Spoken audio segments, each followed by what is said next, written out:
Hi friends, ఇవాళ మనం ఇంకో కథ చెప్పుకుందాం. కథ పేరు Tenali Raman and thief story. దొంగలు వచ్చినప్పుడు తెనాలి రామన్ ఎలా వ్యవహరించాడో ఈ కథలో మనము తెలుసుకుందాం. ఒక రాత్రి తెనాలి రామన్ తన ఇంటి బయట ఇద్దరు దొంగలు దాక్కొని ఉన్నారని గమనించాడు. వారు అందరూ నిద్రపోయిన తర్వాత ఇంట్లోకి దూరి దొంగతనం చేయాలని అనుకున్నారు. తెనాలి రామన్ వెంటనే ఒక ఉపాయం ఆలోచించాడు. తన భార్యతో ఉద్దేశపూర్వకంగానే గట్టిగా మాట్లాడాడు. మన దగ్గర ఉన్న నగలు ఇంట్లో ఉంచడం ప్రమాదం. వాటిని ఒక పెట్టెలో పెట్టి బావిలో వేసేద్దాం. రేపు ఉదయాన్నే మరలా తీసుకుందాం. దొంగలు ఇది విని చాలా సంతోషించారు.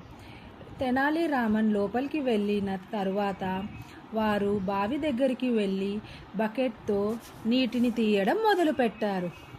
పెట్టె దొరుకుతుందని భావించారు. వారు రాత్రంతా కష్టపడి నీళ్లు తీస్తూనే ఉన్నారు.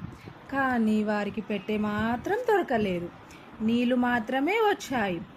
ఉదయం తెనాలి రామన్ బయటికి వచ్చి నవ్వుతూ అన్నాడు, అయ్యో, నా తోటకి రాత్రంతా నీళ్లు పోసినందుకు మీకు చాలా ధన్యవాదాలు. దొంగలు మోసపోయారని తెలుసుకొని సిగ్గుతో అక్కడి నుండి పారిపోయారు. ఈ కథ వల్ల మనము తెలుసుకున్న నీతి ఏంటంటే, ఏదైనా అపాయం వచ్చినప్పుడు బుద్ధితో మనము గెలవాలి.